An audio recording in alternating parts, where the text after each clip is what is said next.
Hey team, we're going to go through shoulder warm-up number 3 today.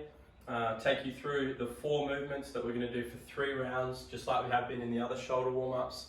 Let's get straight into it. So the first thing we're going to go through is 10 of our happy cat, sad cat drills. With this drill, we're going to be on hands and knees on the floor.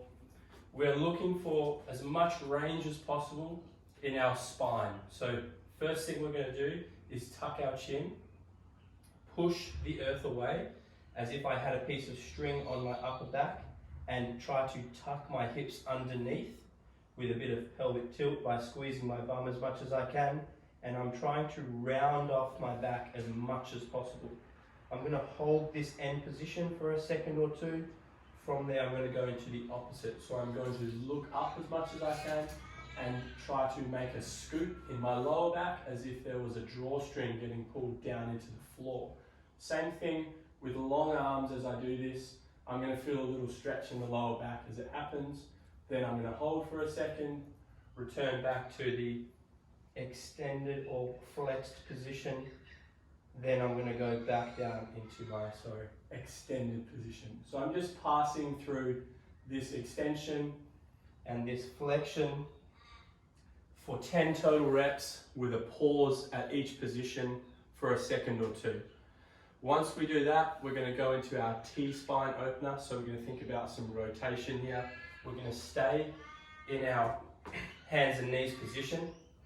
I'm going to take my left hand and put it just behind my left ear. From here, I'm going to drop my elbow down towards my hand and then reach up as high as I can and open up. When I do this, I want my eyes to follow my elbow. Dropping the elbow down, reaching the elbow up into the roof, trying to open up as much as you can, looking for a stack of the hand, the shoulder, and the other elbow if possible. For those of us that are quite tight, it might look something like this, here to here. If you're more mobile through that T-spine, you might be able to get it slightly higher, or if possible, a straight line from this hand straight up into the air is a great standard to be aiming for. Once we've done 10 per side on the T-spine opener, we're going to go into 10 scorpions. For this one, we're going to lay down tummy on the ground. Arms will be out nice and wide. One leg will get bent and go up and across to the opposite side. Pause in that range position for 2 to 3 seconds. Return to the middle. Switch arms. Rotate up and across to the other side. Sort of keys for this one is we're trying to keep the shoulder flat on the side we're going towards, and we're trying to open up at the hip as much as we can on the leg that is bent and moving. Rotate to the other side. We'll keep rolling through this one till we've done 10 per side before we move on to the final movement. The last movement for this one is going to be 5 inchworms plus a push-up. For this one, we're going to start standing. Look to keep the legs as straight as possible. For those of us that are quite tight through the back of the legs and lower back, we might want to go a little wider. That's fine, especially for the first round. Look to get the hands down to the floor with legs as straight as you can. If you need to, you might bend them a bit to get the hands down.